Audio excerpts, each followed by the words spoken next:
Alors, nous allons commencer par Madame Thérèse Laferrière. Probablement que plusieurs d'entre vous la connaissent. Donc, Madame Laferrière, professeure à l'Université Laval, mais elle est aussi directrice du Centre de recherche et d'intervention sur la réussite scolaire qui regroupe des chercheurs de cette université québécoise. Alors, sans plus tarder, je vais demander à Madame Laferrière de venir au micro pour vous entretenir.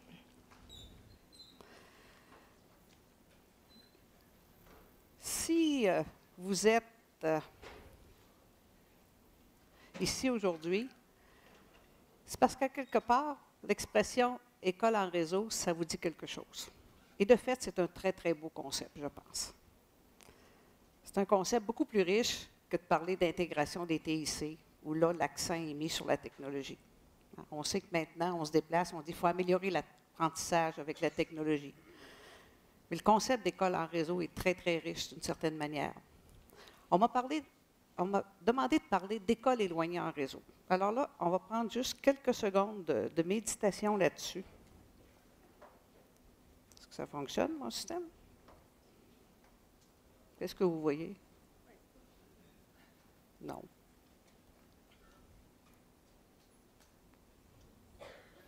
L'animation ne fonctionne pas. Entre un PowerPoint d'un Mac et un PC.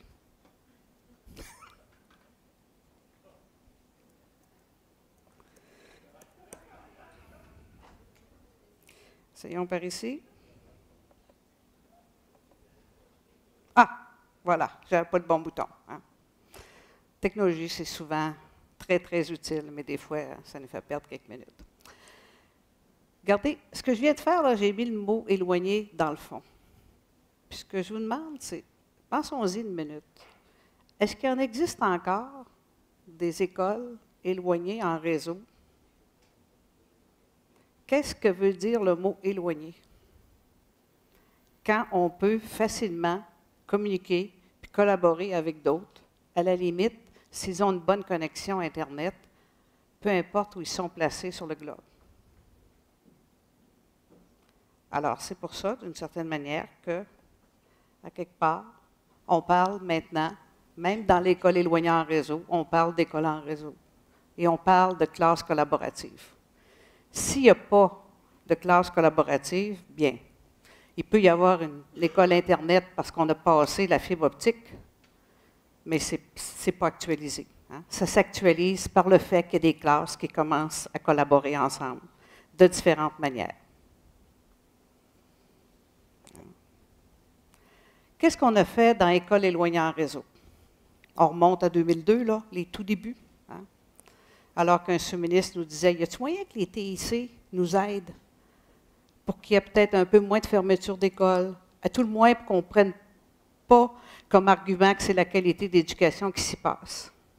Alors, ça a été ça le départ. Donc, École éloignée en réseau, ce concept-là a été une solution pour enrichir l'environnement d'apprentissage des petites écoles rurales. Autrement dit, c'était tout un enjeu d'accessibilité à l'éducation. Et là, on a vu une petite fenêtre d'opportunité dans le sens qu'on avait une grosse restriction. Parce qu'au Québec, des cours en ligne avant l'âge de 16 ans, si tu es à l'école régulière, bien,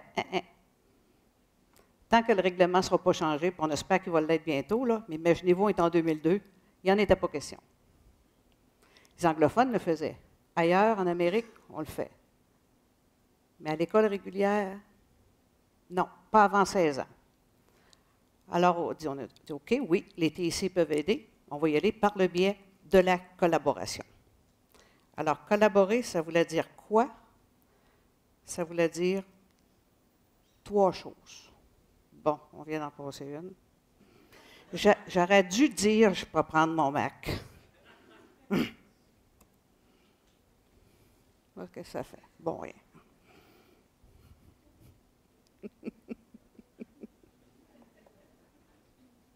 Comment on fait pour reculer avec un PC? Bon. Voilà. Donc, on a dit l'accessibilité, ça va vouloir dire dans l'école en réseau 3 choses. À des plateformes de collaboration, à des ressources numériques, ça venait par le web, hein? Et aussi l'accès à des personnes. Imaginez-vous, vous êtes dans une petite école, puis il y a juste 2 élèves qui ont votre âge pendant tout le temps du primaire. Bien, c'est peut-être d'enrichir son environnement d'apprentissage si on peut, des fois, communiquer puis travailler avec d'autres élèves du même âge que nous. C'était aussi avoir accès à d'autres enseignants. Dans une petite école, 2, 3 enseignants pour faire tout. Des fois, une petite école primaire, secondaire, une petite école, là, ça pouvait être 14 élèves, là, hein? Ça pouvait être 40. Une école primaire, secondaire, à 60, les 2. Alors, pouvoir avoir accès à différents enseignants, ça devenait important. Et aussi avoir accès à des intervenants externes qui avaient une certaine spécialité et qui pouvaient venir dans la classe par l'intermédiaire du réseau. Pour être capable de faire ça, il y a quelque chose que je ne comprends pas. Il y a quelque chose que je ne comprends pas. Y a-t-il quelqu'un qui peut me montrer comment ça marche un PC? Y a-t-il un jeune là, qui pourrait venir m'aider à tourner les diapositives? Essentiellement, il y a 2 choses qu'on a voulu mettre en place.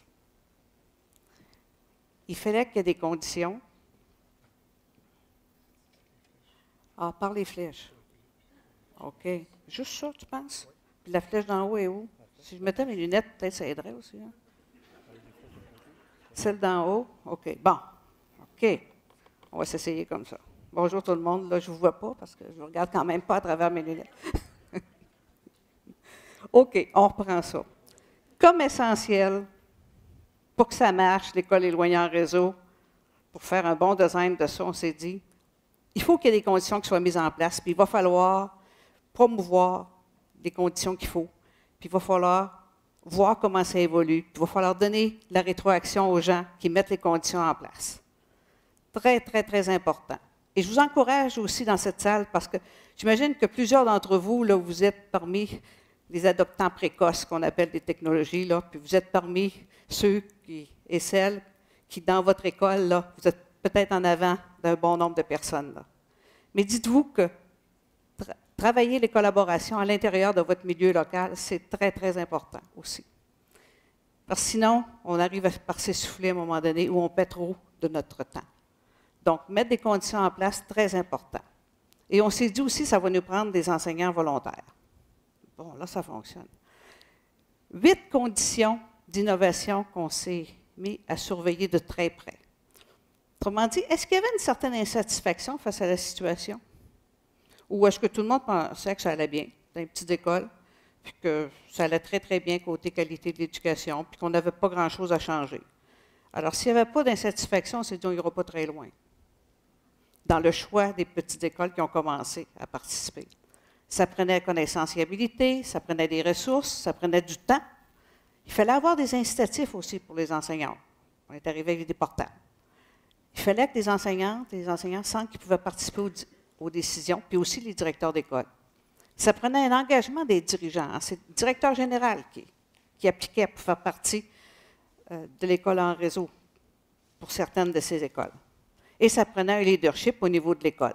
Alors, ces conditions-là, là, on les a monitorées constamment au fil des années. Et ça s'avère excessivement important. Même si l'enseignant est volontaire, il fait beaucoup de choses, il demeure que les conditions ambiantes sont très précieuses pour vous. Puis peut-être qu'à un moment donné, pour vous, ça peut vouloir dire changer d'école, si vous pensez que les conditions sont meilleures à côté. L'enseignante, l'enseignant, qu'est-ce qu'il doit avoir? Il doit avoir la capacité de voir des possibilités avec les technologies. L'enseignant, il doit se faire confiance, puis il doit ouvrir sa classe. On ne parle plus ici d'un enseignement privé dans sa classe, la porte fermée. Si notre classe devient collaborative, si elle devient en réseau avec d'autres, on passe beaucoup plus public. Il faut se faire confiance pour ça. Et ça veut dire aussi collaborer avec d'autres. À cette fin, on a dit on a besoin de 2 plateformes. 2 plateformes numériques, ça va faire l'affaire. Multi-usage, hein? Parce qu'on avait le primaire, on avait le secondaire, différentes matières, etc. On a dit qu'est-ce qui va être assez générateur de possible. Parce que quand on travaille sur une même plateforme, ça devient un grand support à la communication et ça permet des échanges là, vraiment multivariés. Dans une classe, qu'est-ce qu'on fait? On parle, on écrit, on lit, puis on crée. J'entends ici produire du contenu. Alors, on a dit, ça nous prend 2 plateformes qui vont permettre de faire ça. Et c'est exactement ce qu'on a fait. On a pris des plateformes qui ont évolué. Il y en a une qu'on a changée radicalement à un moment donné. Voyez-vous, ici, vous voyez notre nouveau système de vidéoconférence. Il y a quand même quelques années, tout le monde va reconnaître VIA. Alors, la vidéoconférence est un outil de base dans les classes collaboratives des petites écoles rurales qui participent à École éloignée en réseau. Ce qu'on fait avec VIA, vous voyez, si vous allez au centre, là, vous allez voir, VIA, on s'en sert pour exprimer des idées, pour améliorer ce qu'on fait.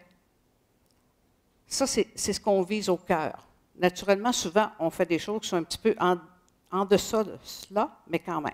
Voyez-vous, on va faire de la planification de la coordination d'activités, il y a du co-enseignement qui s'y passe, il y a du travail d'équipe entre élèves, il y a de la présentation d'élèves d'une classe à l'autre. Il y a des rencontres d'experts, par exemple, les élèves vont rencontrer un auteur. Il y a de l'investigation collective, ça je vais vous en parler un peu plus tantôt. Et il y a des activités d'accompagnement et de développement professionnel. Toujours fait à partir de la même plateforme, ce développement professionnel-là ou cet accompagnement-là.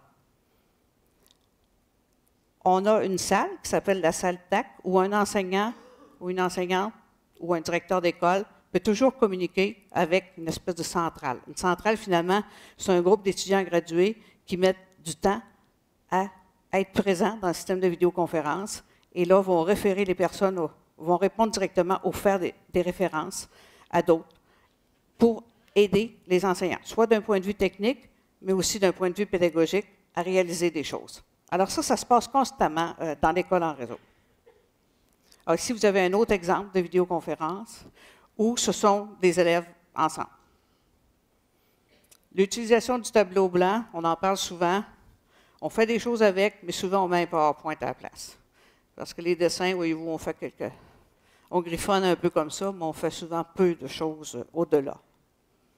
Ensuite, on a un système de coélaboration de connaissances. Ça, c'est le gros outil qu'on utilise. On l'appelle en français le KF.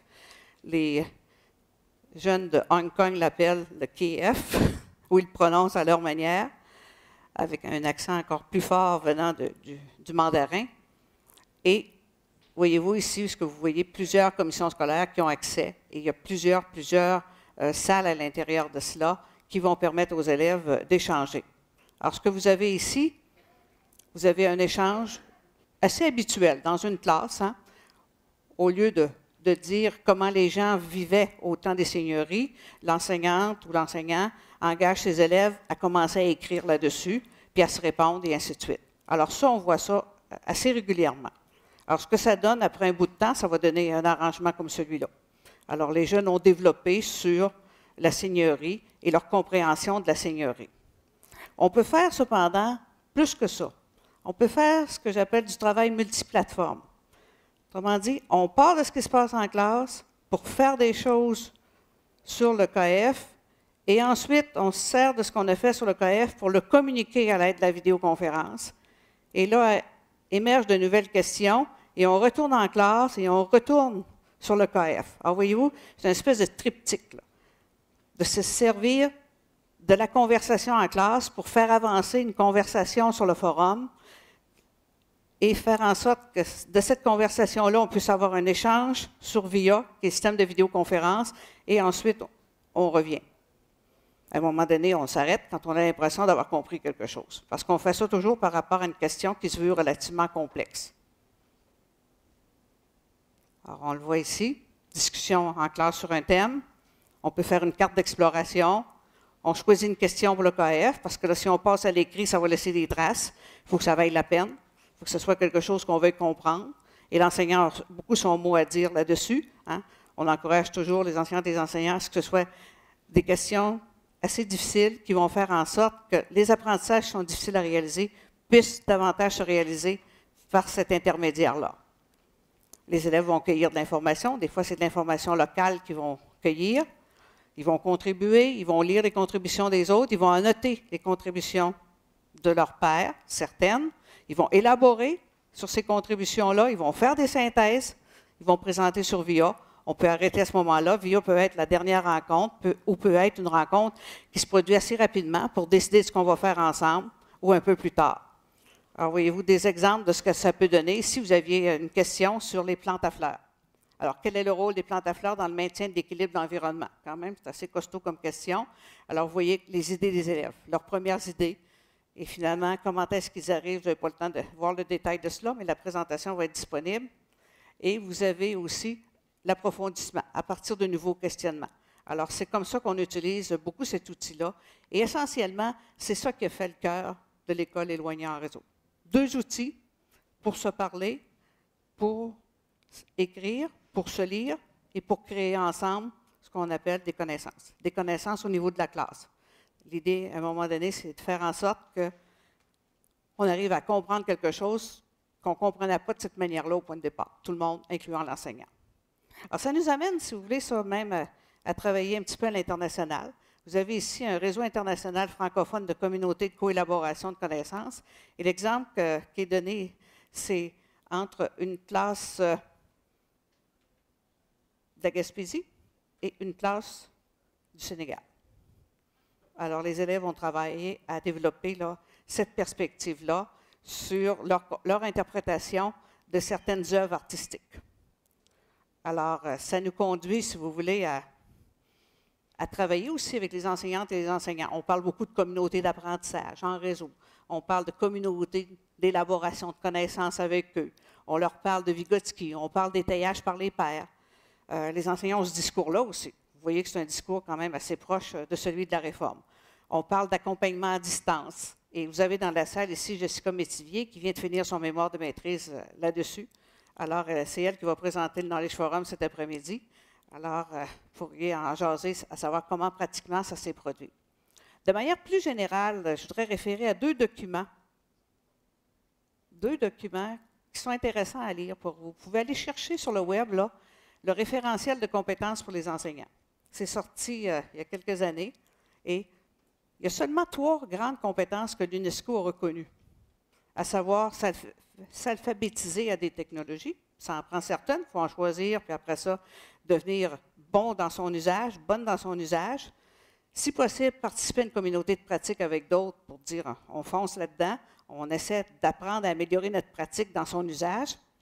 Ensuite, c'est approfondissement de connaissances. Autrement dit, l'UNESCO suggère que les enseignants et les enseignantes utilisent des technologies pour faire de l'approfondissement de connaissances. Ça, c'est assez en lien avec ce qu'on sait en recherche présentement sur les sciences d'apprentissage. Et la 3e, c'est la production de contenu. C'est de la création de connaissances. Création de contenu de différentes sources. Alors, ce sont les seules 3 compétences que l'UNESCO met de l'avant. Alors, c'est un document assez puissant que je vous invite à regarder à un moment donné, là, surtout quand vous allez avoir besoin, peut-être localement, d'argumenter par rapport à ce que vous faites et vous allez vouloir que ça se développe davantage. Là. Ça pourrait être une bonne source, là, partant de laquelle, là, préparer un document, je ne sais pas moi, pour le conseil d'établissement ou pour soumettre un projet à quelque part. Vous avez beaucoup de matériel là-dedans. Dans le document que vous voyez à droite, comment on apprend, bien là, c'est une synthèse française de la recherche qui s'est produite dans les 20 dernières années en termes de sciences de l'apprentissage. Ça aussi, c'est très, très riche et ça vient donner du poids à ce que l'enseignante et l'enseignant choisissent de faire dans sa classe, surtout lorsqu'il s'agit, lorsqu'on sort des sentiers battus, on fait des choses nouvelles, il faut être capable d'appuyer ça, hein, il faut être capable d'être bien articulé. Moi, à chaque année, j'ai des stagiaires dans une école et je leur dis, si vous aimez travailler comme ça avec autant de technologie, puis donner autant de place à l'élève, puis que le questionnement des élèves évolue, leur façon de comprendre, il va falloir que vous soyez capable d'articuler ça bien comme il faut. Il va falloir que les autres vous comprennent, que les parents vous comprennent, que vos collègues vous comprennent, que la direction vous comprenne, et plus large encore.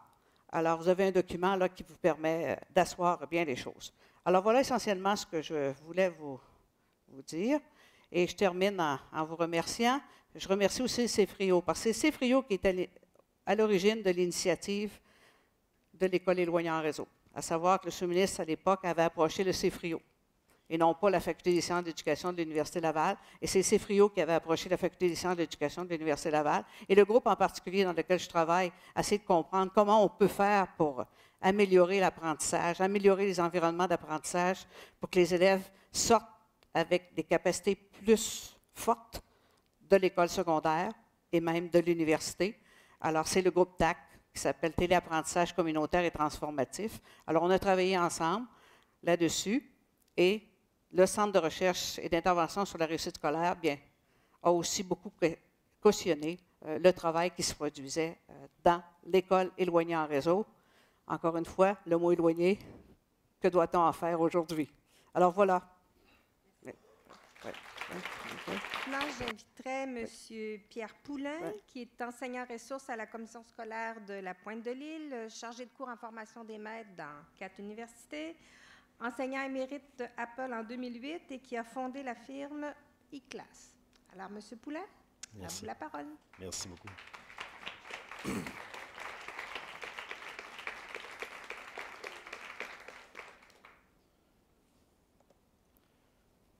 Si j'ai bien fait mes devoirs, ça devrait fonctionner. Oui, ça fonctionne. OK. Excellent.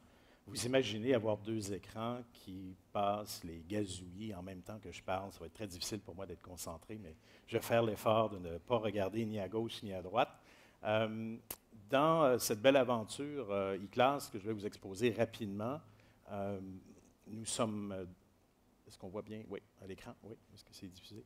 Nous sommes 2, François Bourdon et moi. Et d'ailleurs, lui, il est dans sa salle de classe présentement. Et lorsque vous verrez son nom passer sur un des fils, là, touchez le bout de votre nez, alors je saurai que François est connecté.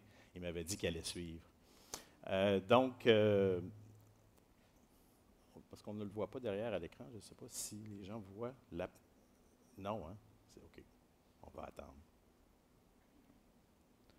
Est-ce qu'il y avait une flèche à toucher? Ou... Okay, d'accord.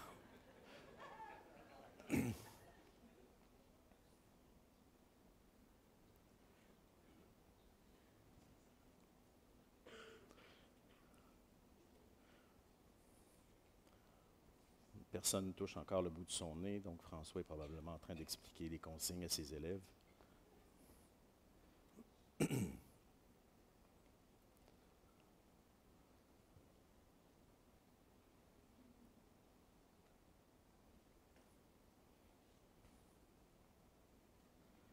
C'est vous, ça, c'est pas un autre foyer, là, c'est vraiment vous autres.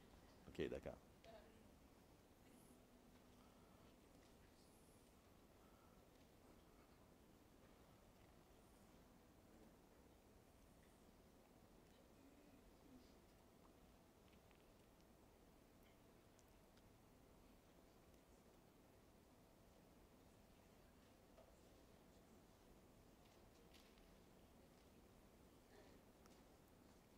Est-ce qu'on serait mieux de prendre une pause et de...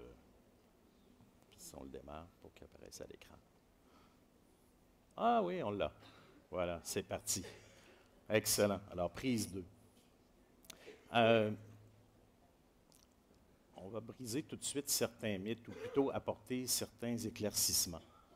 La première chose que je veux préciser, c'est que nous n'encourageons pas le changement pour le changement. Nous croyons que les pratiques des enseignants actuels, la plupart des pratiques sont très, très bonnes, mais on veut leur faire comprendre qu'il y a peut-être des façons de faire qui sont différentes et des façons de faire en sorte que le prof travaille un peu moins que ce qu'il fait habituellement, puis qu'il laisse davantage les élèves prendre le leadership. Donc, un prof qui travaille moins que ses élèves, c'est ce qu'on souhaite. On ne veut pas imposer d'outils ou de façons de faire qui vont complexifier la tâche. Pourtant, c'est ce qu'on entend souvent, les enseignants qui sont hésitants à se dire « mais je n'ai pas le temps de m'approprier tous les outils, tout ça ». Mais nous, on ne le voit pas sous cet angle-là. J'enseigne donc à l'école Wilfrid Bastien 1 journée par semaine. Je suis toujours en salle de classe, même si j'enseigne à l'université et puis que je suis encore aux études. J'ai des élèves de 6e année que je vois tous les mardis et qui vous font dire bonjour en passant.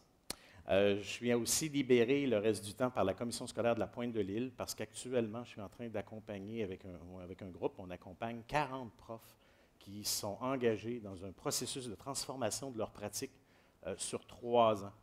Et c'est ce que je vais vous montrer, là. Comment est-ce qu'on y pense, comment est-ce qu'on amène ça, le changement chez nos enseignants à la commission scolaire Pointe-de-l'Île. Dans le fond, on a réussi, en tout cas, on essaie de personnaliser ce qu'on appelle le co-développement professionnel. Les profs qui sont les plus animés ou qui ont vraiment envie de mener des changements parce que peut-être qu'ils sont un peu découragés de voir que les étudiants ne portent pas si attention à ce qu'ils racontent ou il y a des façons de faire qui sont moins engageantes envers leurs élèves. Puis ces profs-là, ça les fatigue, alors ils se disent, j'embarque dans le processus pour voir ce que je peux changer, ce que je peux améliorer. On voit tout, de l'animation de classe à la gestion de la classe, puis la gestion participative particulièrement. Donc, on a appelé ça, l'idée qu'on a eue, c'est de créer e-class en 2009, et puis on pourrait appeler ça, du moins gentiment, on appelle ça la commission scolaire, on appelle ça une idée de délinquance créative, parce que c'était vraiment de remettre en question plein de choses.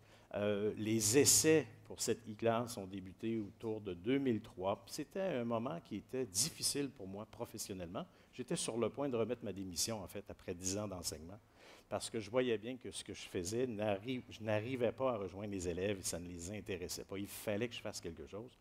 Et bien évidemment, avec le soutien d'un directeur, c'est extrêmement important, évidemment, puis aussi de décideurs à la commission scolaire, on a pu amener ces beaux changements. J'ai pu donc amener la classe rêvée dans le monde réel, mais une classe dans laquelle j'allais être moi aussi à l'aise, évidemment. Puis ça m'a permis de repenser un peu la manière de faire l'école. On a beaucoup de priorités lorsqu'on instaure une telle classe. Je vous en énumère 3 qui sont importantes. La modification de l'aspect physique du local, vous allez voir dans un moment. Une autre priorité, c'est d'adopter de nouvelles pratiques d'évaluation qui ne découragent pas les élèves. Puis finalement, c'est d'intégrer, oui, les outils, mais sous des conditions, et des conditions qui sont déterminées par l'enseignant lui-même. Le fait que l'enseignant ait un choix, le fait qu'on l'autorise et qu'on écoute ce qu'il a à dire, puis qu'on respecte la manière dont il veut arriver du point A au point B, bien, en général, ça stimule leur intérêt et ils ne sont pas en état de ce qu'on appelle d'illusion d'incompétence. Il faut sortir les profs de cet état d'illusion d'incompétence envers les technologies et les innovations et les accompagner pour donner de beaux résultats. Vous allez voir. Donc, si on résumait, on pourrait dire que mon rôle à la commission scolaire avec les gens avec qui je travaille, puis même en dehors dans le programme e-class, c'est de soutenir l'innovateur et non pas de soutenir l'innovation. Alors, on va regarder tout de suite les ingrédients pour le changement. D'abord, vous trouvez des profs qui ont une certaine attitude et aussi des aptitudes dans plein de domaines. Il y en a dans toutes les écoles. En général, parfois ils se cachent un peu plus que d'autres, mais on peut, des directions d'école ou même parmi vous, entre collègues, vous pouvez cibler quelqu'un qui semble plus motivé et qui a envie d'aller de l'avant. Donc, c'est important d'avoir de l'attitude et de l'aptitude pour un enseignant. Ce n'est pas réservé seulement aux élèves. Vous imaginez une classe où est-ce qu'on peut apporter son vin. Alors, nous, c'est ce qu'on préconise, donc apporter votre volet innovation et nuagique. Alors, déjà, en partant, vous voyez qu'on sort un peu du cadre habituel. Il faut avoir une vision de sa salle de classe. Est-ce que moi, le matin, quand je me lève, j'ai envie d'être dans ce local? Si j'ai envie d'y être en tant qu'enseignant, il est possible que mes élèves aient aussi envie d'y être, puis surtout si les élèves ont eux-mêmes contribué à l'aménagement physique.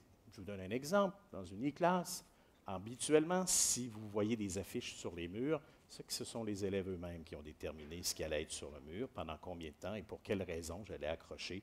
Par exemple, on affiche sur la conjugaison d'un tel verbe à tel temps, tel mode. Puis quand c'est terminé, ce sont les élèves qui l'enlèvent. On n'en a plus besoin, monsieur, on va en mettre une autre. Donc, c'est d'avoir une vision, de permettre aux élèves de collaborer, de contribuer à cet aspect physique. Ici, le plan que vous voyez a été fait par François, mon collègue, mais aussi par un élève de 6e année. Et ça nous a inspiré énormément pour arriver à un local qui correspond à un local à quoi ça devrait ressembler là, au 21e siècle. Donc ici, une classe de 4e année.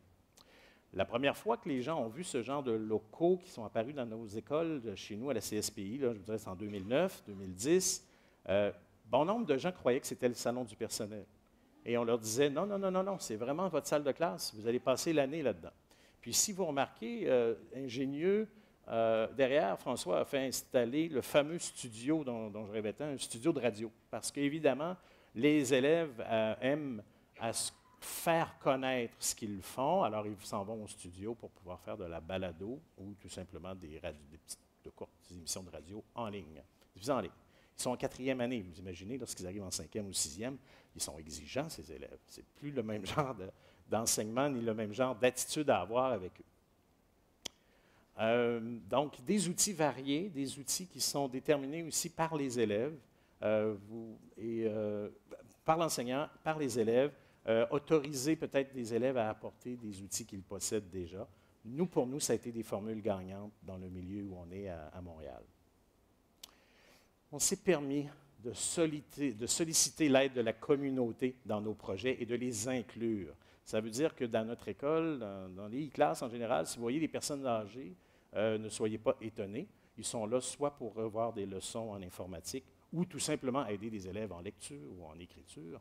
Bref, les portes sont ouvertes et on s'est rendu compte que depuis 10 ans que le projet existe maintenant, c'est un succès. Puis, en ce qui concerne les cours aux aînés, les cours aux personnes âgées, bien, il y a une liste d'attente depuis 8 ans. Là. Il y a une liste d'attente pour s'inscrire. Donc, les aînés veulent vraiment participer à ce projet. Ils aiment le lien qu'ils ont avec les jeunes et les jeunes le leur rendent bien. C'est une histoire de succès. J'ai un de mes élèves un jour qui m'a dit, « Vous savez, M. Pierre, aujourd'hui, j'ai mis un T-shirt propre parce qu'on rencontre les personnes âgées. » Bien, je me dis, au moins cette journée-là, il y aura eu quelque chose. Ce n'est pas simplement un échange entre les générations qui est autorisé dans une e-classe, c'est un échange entre les cultures. Et c'est extrêmement bénéfique. Les messages, du moins, que j'en retiens des aînés qui participent à ces projets-là et des élèves, c'est vraiment fascinant. Ça ne signifie pas qu'il n'y a qu'avec les aînés que les élèves peuvent partager. Vous voyez qu'on était en visite à l'Université de Montréal. J'étais très, très fier de mes élèves. Et puis, à peu près le même groupe s'est rendu à la conférence sur le sommet IPAD il y a quelques années. Ce sont eux qui présentent. Et je suis toujours étonné de voir la relation qu'ont les élèves de 6e année avec les futurs maîtres. C'est vraiment chouette.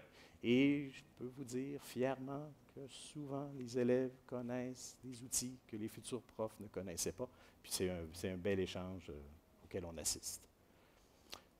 Donc, bénéficier, on a dit, d'habiletés, partager les habiletés, avoir toutes les ressources nécessaires pour que ça fonctionne. Alors, vous allez assister sans doute, je vais enlever cette je viens de me rendre compte, hein, ça c'est pas drôle. Autorisé. Ben, enfin, bref, ce que je voulais dire, c'est que les élèves, vous avez des moments épiques de découverte lorsqu'on met les bons outils au bon moment dans les mains des élèves.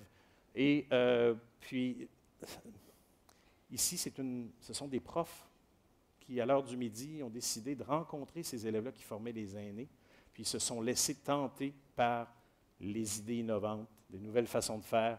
Puis, vous voyez des profs qui sont avec des anciens élèves, souvent parce que là, ils sont en 6e année. Puis là, l'ancien élève leur montre comment gérer leurs photos, par exemple, à l'ordinateur et toutes sortes de choses. Et éventuellement, ces apprentissages se transfèrent vers la classe quand il y a un bon accompagnement.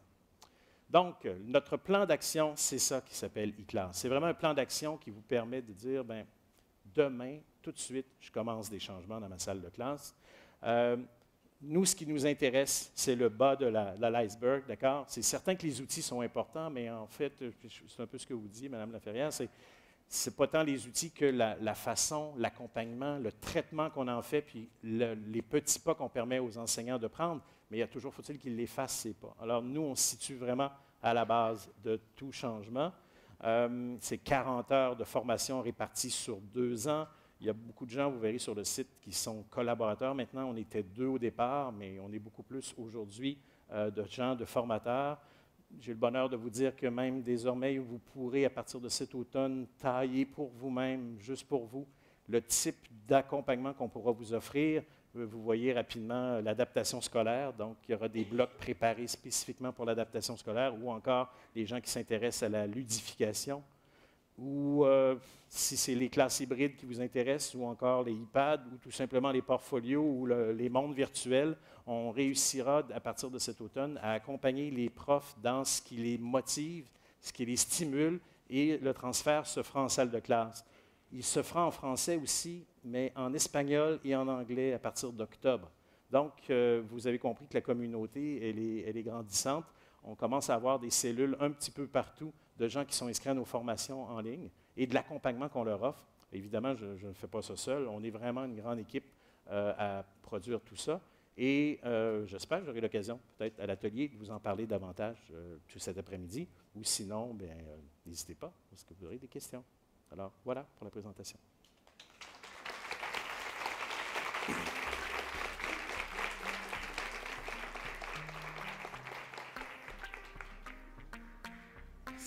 Merci beaucoup, M. Poulin. Maintenant, notre troisième intervenant, M.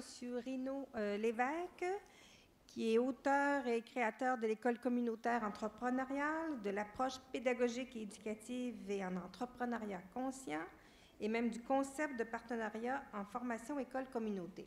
Alors, j'imagine que vous allez nous en glisser un mot. Puis après sa présentation, M. Lévesque va animer aussi une période de questions. Et il y a déjà des gens en ligne à l'extérieur du Québec qui devraient entrer en communication avec nous. Alors, M. Lévesque, à vous. Merci. Bonjour tout le monde. Alors, d'hier à aujourd'hui, l'école a évolué d'une façon spectaculaire. J'ai le plaisir aujourd'hui de vous présenter ce qu'on appelle, nous, l'école communautaire ou encore l'école communautaire entrepreneuriale consciente. Cette école-là, quand on la regarde, vous regardez la photo qui est là, on voit bien qu'elle a très, très bien changé depuis quelques années. Au fond, aujourd'hui, on est dans un monde interdépendant et interconnecté. Cette école l'est aussi. D'abord, l'école communautaire, sa particularité, c'est qu'elle est interconnectée avec son environnement de vie, c'est-à-dire avec les gens qui l'environnent, avec les entreprises qui l'environnent, avec les personnes, mais aussi de son intérieur. C'est d'abord le premier sens de l'interconnexion de cette école.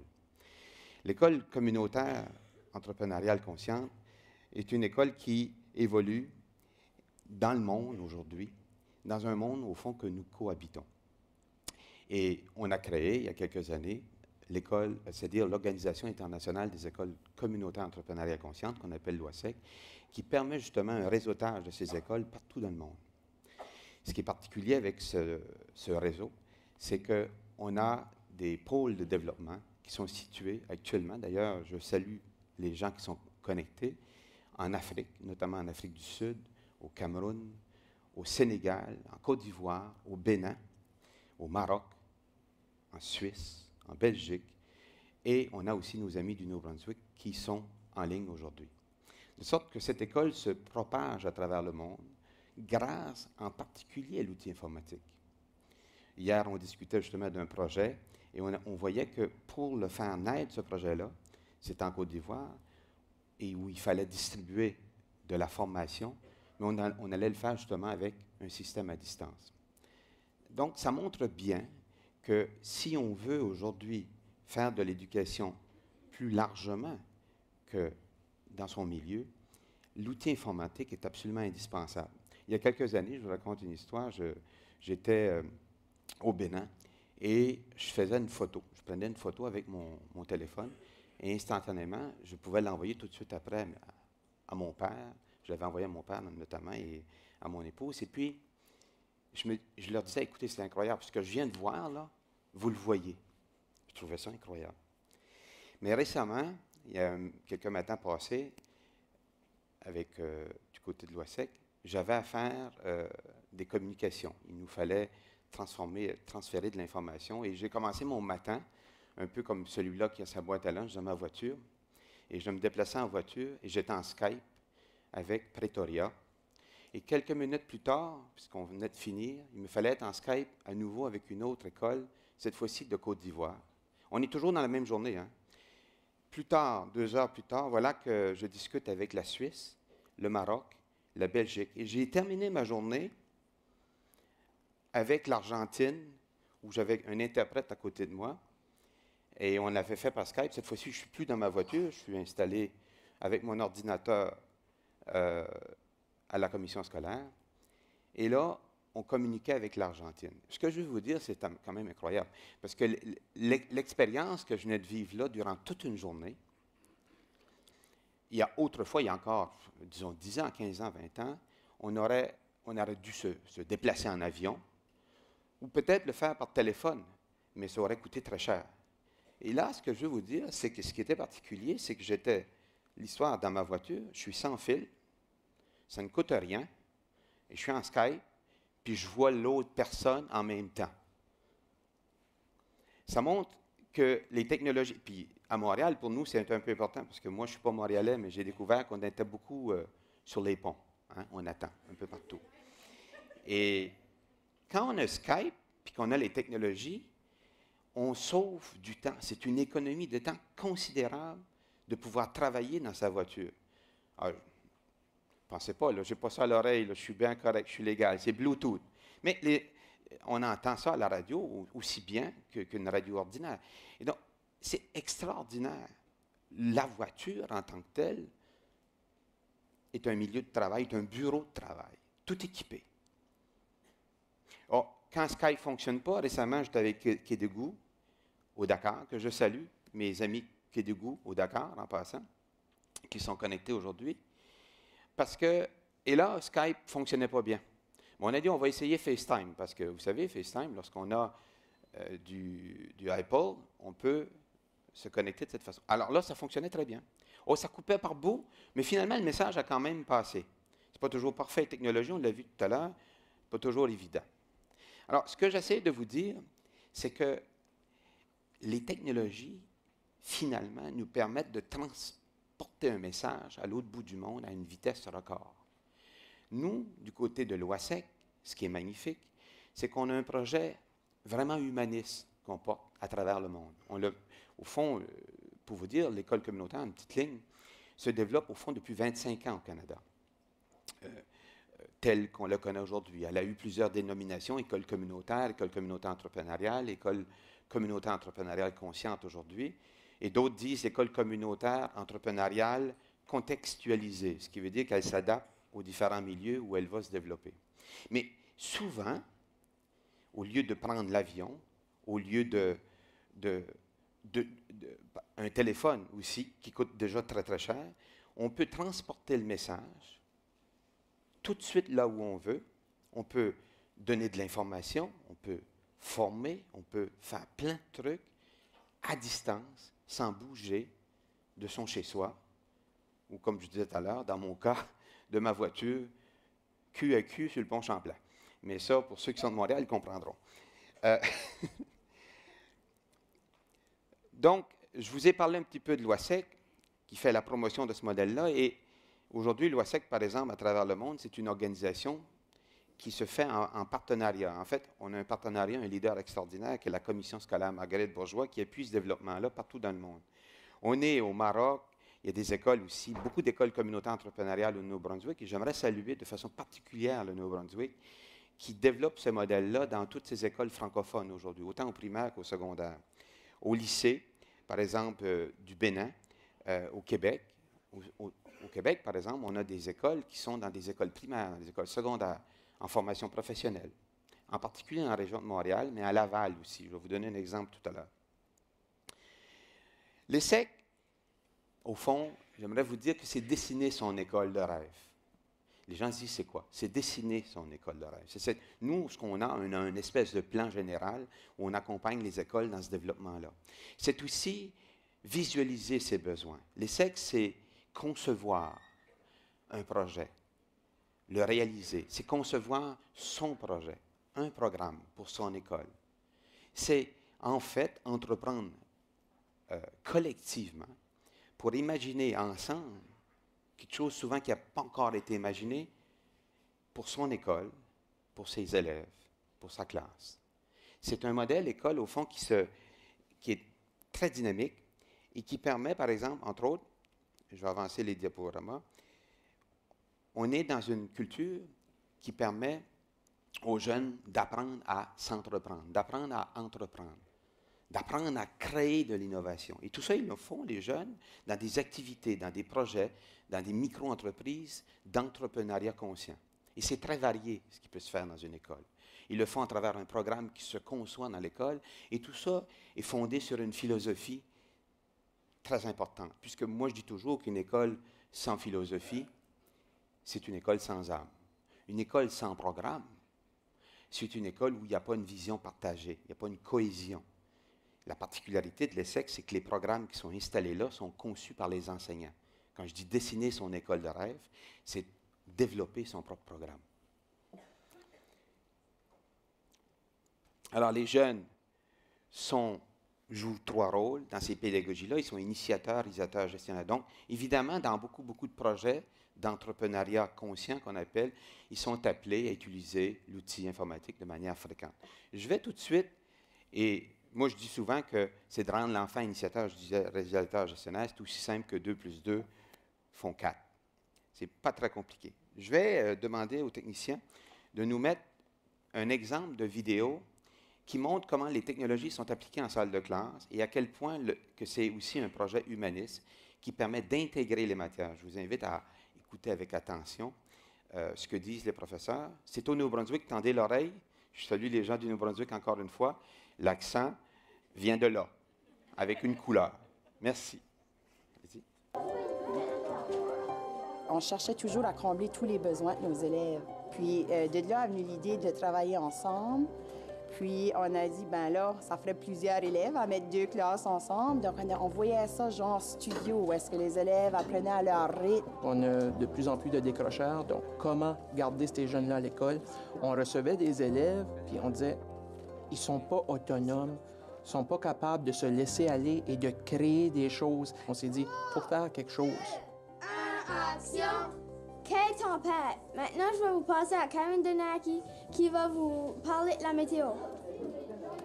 D'encourager les élèves d'oser. Il y en a plusieurs, ils se retiennent parce qu'ils n'ont jamais eu cette liberté-là à ce point-là. On veut qu'ils croient en eux-mêmes et de dire, je suis capable de faire ça, moi. Je suis capable de créer. Pure pédagogie unique, renouvelée, entrepreneuriale. Puis le E dans entrepreneurial, c'est la partie vraiment la plus importante dans le mot pur.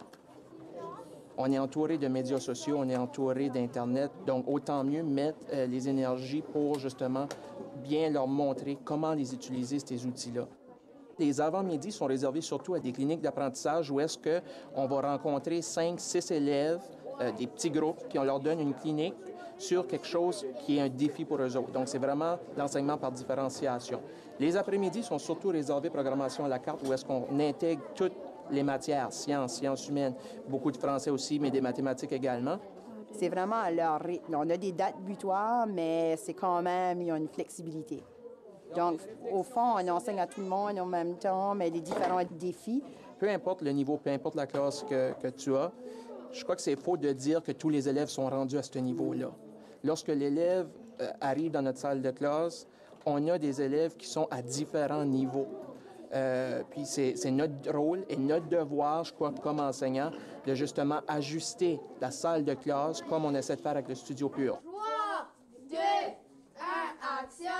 Bonjour. On parle du téléjournal Pur. Ça, c'est un projet entrepreneurial où est-ce qu'on veut que l'élève initie, gère et réalise le projet. Dans le sol et amène le sapot 3000 mètres dans les ciels. C'est que l'élève réussisse à passer à travers toutes les phases. Donc, il y a la planification, ils doivent faire la recherche, choisir le sujet, ils sortent l'information. Ensuite, ils doivent écrire leur scénario. Ils se pratiquent et arrivent à l'étape du tournage. Un coup que le tournage est fait, là, on va au montage et finalement à la publication.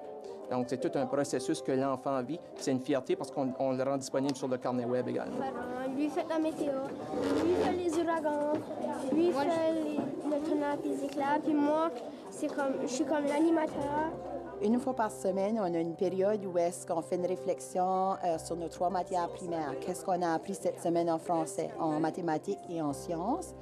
Et puis on se lève debout, chaque jeune, en disant « Je pense que j'ai atteint le défi cette semaine parce que... » Je m'avance bien, puis je fais pas comme... je prends mon temps, puis en mathématiques, puis j'arrive presque fini toutes mes pages jaunes. Et si les gens sont d'accord, ils lèvent la main, on est en accord, ils ont le crochet, c'est atteint. Si on n'est pas en accord, là, on donne des conseils.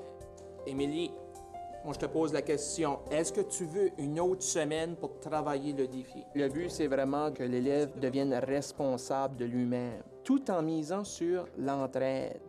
Parce qu'il n'y a rien de mieux qu'un élève qui dit à un autre élève, « Je crois que tu pourrais peut-être faire ça en essayant telle ou telle stratégie. » Puis on voit les jeunes qui veulent atteindre le défi qui est fixé. Ça passe des frissons d'entendre les jeunes se donner des commentaires, des conseils comme ça. Puis le but du palais de justice, c'est arriver à des réussites. On a aussi des micro-entreprises, comme les productions pures, où est-ce que c'est une micro-entreprise qui produit des DVD, des différents événements ici à l'école, pour les vendre aux parents à titre de souvenir.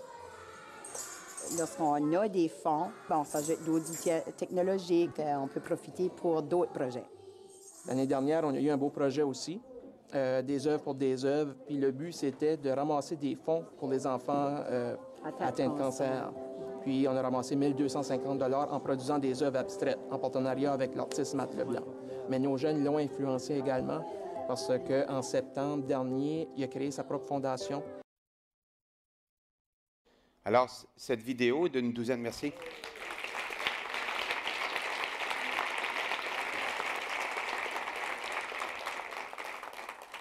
J'accepte vos applaudissements et je les transfère tous à ces professeurs-là du Nouveau-Brunswick parce que c'est vraiment eux qui ont fait ça. Ils sont accompagnés d'une école extraordinaire, mais en même temps d'un système au Nouveau-Brunswick qui s'appelle Place aux compétences, qui accompagne les écoles dans ce mouvement-là et dans cette façon de transformer les salles de classe. Et ça, c'en est un exemple où l'application des technologies est très importante. Je vous fais un autre témoignage, je trouve ça important. Cette fois-ci, c'est avec Montréal, c'est dans une école secondaire, à Félix-Leclerc, c'est une ESSEC de l'île de Montréal.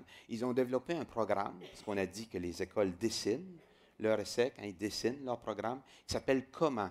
Le COMM, qui veut dire communication, le arrobas, pour le E, NT, qui veut dire entrepreneuriat, programme communication et entrepreneuriat. Donc, ça fait comment?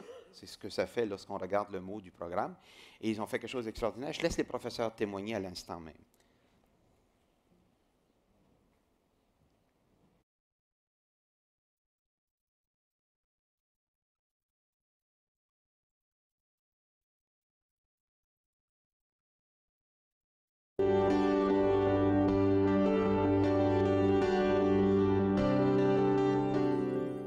Le programme Communication et entrepreneuriat de l'École secondaire Félix-Leclerc amène l'élève à réaliser des projets de communication écrite, radio, Internet, sans oublier la télévision, à l'aide d'une tablette électronique. L'élève retire de ses apprentissages son sens de la collaboration, son ouverture sur le monde, son sens des responsabilités et évidemment à utiliser consciemment les médias. Cette année, les élèves de première secondaire préparent un journal qu'on nomme Tour Eiffel, qui s'adresse aux jeunes du primaire qui fréquenteront notre école. Notre rôle est d'accompagner les élèves, premièrement, sur l'écriture journalistique, deuxièmement, au niveau informatique, pour leur donner un savoir au niveau de la mise en page puis du traitement de l'image. J'aime beaucoup le programme Communication et entrepreneuriat parce que ça m'a permis de faire de meilleures mises en page pour mes présentations et aussi ça m'a permis de m'exprimer autrement, comme par exemple l'écriture. J'ai appris à être plus persévérante et j'ai découvert des qualités de leader. Je suis beaucoup mieux organisée qu'avant et j'ai appris aussi à utiliser différents outils de communication, de travail en fait, comme ma tablette. Être une école communautaire entrepreneuriale consciente, ça permet à l'élève de s'engager dans ses apprentissages et de s'impliquer dans sa communauté. Il pourra aussi développer son plein potentiel et ses compétences pour l'amener vers ses passions et un avenir prometteur. À notre école, nous avons démarré le tout nouveau programme Communication et entrepreneuriat. Depuis plusieurs années, à Félix-Leclerc, nous avons des projets entrepreneuriaux qui prennent place dans notre école où les élèves s'impliquent dans la communauté et dans notre milieu. Nous désirons en former des adultes qui deviendront responsables, engagés et innovants.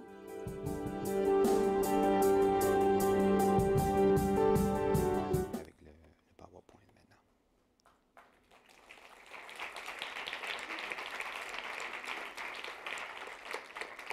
Alors, vous avez là une photo de leur studio de radio, très technologique. Je vous donne un dernier exemple, puis je le trouve tellement important. C'est un exemple qui s'est passé dans une école qui s'appelle le Centre de qualification professionnelle et d'entrepreneuriat de la Commission scolaire de Laval. La Commission scolaire de Laval a eu l'idée de penser aux élèves aussi qui ont des grandes difficultés. Les élèves qui n'ont pas eu leur parcours facile au primaire, par exemple. Et dans cette école-là, il y a donc plusieurs élèves, entre autres, qui ont un spectre de l'autisme. Et ils ont développé un projet absolument incroyable qui s'appelle Panneau déco. C'est un projet entrepreneurial où les jeunes, par exemple, dans ce cours-là, vont conceptualiser des panneaux. Mais pour le faire, ce qu'ils font, c'est qu'ils sont invités par des directeurs d'école, d'écoles voisines, des enseignants. Ils vont aller photographier là où les gens veulent leur panneau de signalisation pour indiquer la classe de quelqu'un, la bibliothèque ou autre.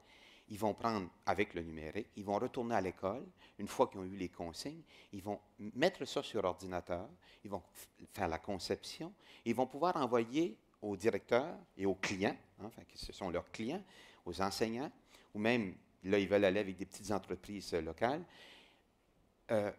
les possibilités pour leur panneau déco, en d'autres termes, la forme, la couleur, la grandeur. Ils le conceptualisent, ils l'envoient, et les gens choisissent, et par la suite, ils vont le fabriquer. Et c'est vraiment un projet absolument fabuleux. Je vous montre quelques photos juste pour vous donner des exemples. Ils ont même produit un article récemment. Et parmi les résultats observés de ce projet-là, c'est que ces jeunes-là, habituellement, ils réussissent à en placer 2 ou 3 par année en situation d'emploi. Sur une classe de 19 l'année passée, ils étaient parvenus à en placer 12, ce qui était 3 ou 4 fois plus qu'habituel. Les jeunes avaient pris confiance en eux. Les jeunes apprennent à communiquer, se font confiance. Et même la commission scolaire de Laval, généreuse, en a embauché quelques-uns parce que justement, ils étaient devenus compétents. En les a embauchés pour des travaux à l'intérieur de la commission scolaire. Parce que ces jeunes-là sont des, vous savez, les formations préparatoires au travail, tous ces cours-là, formations semi-spécialisées, ça se retrouve tout dans cette école-là. Et ils font actuellement des petits miracles, c'est ce qu'on peut dire avec ces élèves dans cette école. Je tenais à vous donner cet exemple que je trouve extrêmement belle. Vous voyez là encore des photos. Et à la fin, l'équipe. Et tout ça est supporté par 2 enseignantes et une équipe d'éducatrices qui, franchement, ils mettent tout leur cœur et ont littéralement transformé cette école-là. C'est devenu la première ESSEC du genre à la commission scolaire de Laval. Et c'est un projet magnifique à voir parce que ça donne beaucoup d'espoir. Vous savez, beaucoup de ces jeunes-là, par exemple, ne peuvent même pas aller faire le stage parce qu'ils n'étaient pas prêts. Ce cours-là, par la micro-entreprise pédagogique, par la partie entrepreneuriale avec l'outil informatique, ben, ils parviennent à préparer ces jeunes-là et à leur donner vraiment une deuxième chance. Et ça, c'est magnifique. Et au Québec, je pense qu'il y a beaucoup de commissions scolaires qui font ça. Alors, l'entrepreneuriat conscient, je termine en disant qu'au fond, on s'intéresse au développement de la personne d'abord, à l'esprit d'entreprise. C'est-à-dire, d'abord, je vais dire, à l'entreprise de soi. C'est le maître mot. À l'entreprise de soi, à l'esprit d'entreprendre, à l'esprit d'entreprise aussi pour un certain nombre d'entre eux, à la construction identitaire, à la santé globale. On s'intéresse aussi à un développement à portée sociale, c'est les bases philosophiques qui touchent les besoins de la communauté, le développement viable et l'idée d'un entrepreneuriat éthique et socialement responsable. Si je résumais, on peut dire que l'entrepreneuriat conscient, au fond, c'est, je dirais, c'est la conscience de l'impact de son mode d'entrepreneuriat sur soi, sur les autres, sur la nature qui nous nourrit. Actuellement, on ne connaît que cette biosphère où il faudrait peut-être y faire attention. Elle est de plus en plus petite parce qu'on est de plus en plus nombreux, donc de plus en plus petite à partager tous ces espaces-là. Donc voilà. Et sur la planète aussi. Donc c'est l'impact que ça a sur la planète et sur la vie sous toutes ses formes, en fait, compte. Donc l'entrepreneuriat conscient, c'est une conscience planétaire, mais d'abord aussi une conscience communautaire. Et ça commence par nos élèves en salle de classe.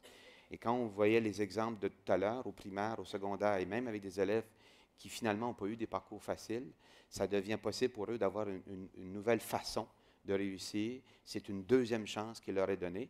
Et dans beaucoup d'écoles, comprenez-moi bien, c'est tout à fait des écoles régulières qui implantent ces programmes-là et qui permettent aux jeunes d'apprendre autrement.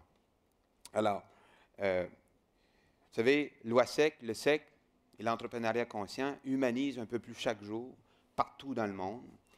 Je disais, cela est désormais possible grâce aux technologies, mais aussi sous la condition d'un emploi judicieux de ces technologies. Parce qu'on sait que les technologies, c'est un défi en même temps pour les professeurs aujourd'hui et pour les écoles. Tout n'est pas parfait. Il faut gérer, il faut prendre des bonnes décisions. Mais en même temps, ils nous font faire des beaux petits miracles, comme l'exemple que je vous ai raconté de ma journée où j'ai fait 4 continents en une seule journée. Merci. Alors, si on a des difficultés avec l'étranger, est-ce qu'il y a des personnes dans la salle qui souhaiteraient poser des questions ou donner des commentaires sur les conférences que nous avions eues ce matin?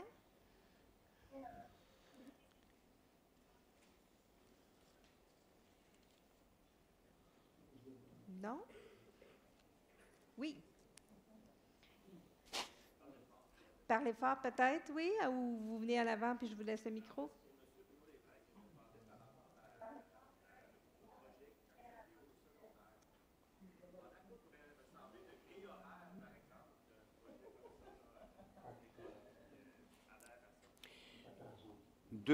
On voit 2 choses actuellement, mais il peut y en avoir plus, mais entre autres.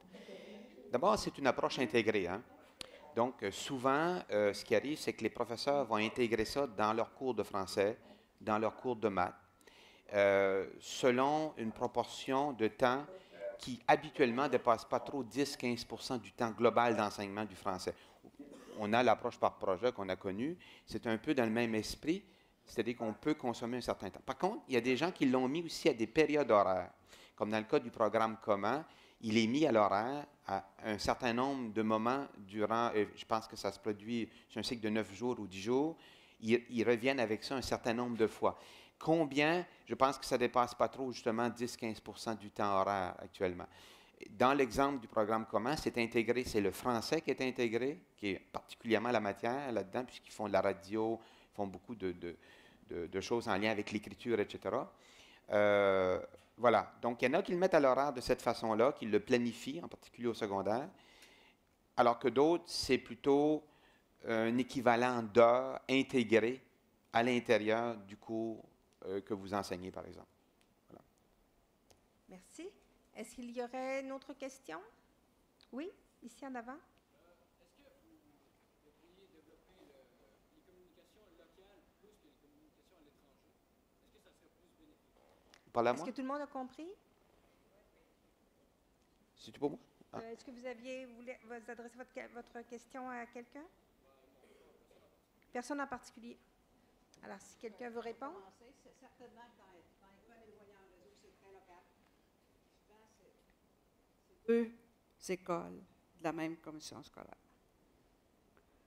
Il y a des enseignants qui connaissent des gens à l'extérieur de la commission scolaire ou qui se font inviter. C'est ailleurs dans la province, etc., etc., etc. Mais le gros, c'est local. Il y a même des enseignants qui préfèrent commencer à l'intérieur de l'école, en différentes classes, par exemple, une classe de 2e cycle avec une classe de 3e cycle. Alors, tout est possible par rapport à ça, parce que quand c'est le mot éloigné, il prend plus de sens. Est-ce qu'un autre, vous voulez intervenir à la question, M. Lévesque? Évidemment, au niveau de l'école communautaire entrepreneuriale consciente, la première, on appelle ça une école communautaire d'abord. Hein. Ça veut donc dire que le lien entre l'école et sa communauté, c'est d'abord là que doit se faire la communication. C'est clair que c'est là que c'est important. Moi, je dirais même que ça commence par la classe, par l'école, et son environnement de vie, c'est-à-dire sa communauté immédiate. Et c'est là qu'il faut d'abord faire des efforts. Et l'outil technologique peut beaucoup aider, mais il ne faut pas penser que c'est lui qui va faire tous les miracles. Dans une école communautaire, c'est les relations humaines qui sont très importantes. Merci. Monsieur?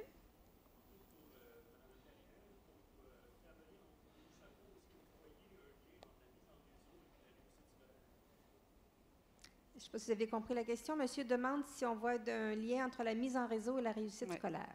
Oui, dès le projet pilote de l'école éloignée en réseau en 2002-2003, on avait vu, par exemple, en administrant une épreuve PIRLS, 2e cycle du primaire, même le test avait dépassé de 3e année, c'était une épreuve alternative à ce dont disposait le ministère de l'Éducation pour le test officiel. Ils en avaient préparé une 2e. Et de fait, on a vu une augmentation très importante pour atteindre le seuil de réussite. Ouais. Et ça a continué par la suite. Je pourrais étendre, par exemple, au projet pratique aussi, où on a évalué ce qui arrivait aux jeunes qui allaient dans un cégep. Et en comparant tous leurs résultats personnels à la moyenne des classes où ils allaient, ça faisait un grand nombre de classes. Et puis, là encore, on a vu des très, très belles réussites. Mais pour revenir à École éloignée en réseau, on l'a vu du côté de la compréhension de l'écrit d'une manière très, très, très, très claire. Merci. Une autre question? Non? Ça va? Alors, merci beaucoup, Madame Laferrière, Monsieur Lévesque, Monsieur Poulain. Alors, vos commentaires, vos réflexions resteront avec nous pour le reste de la journée. Merci. Merci.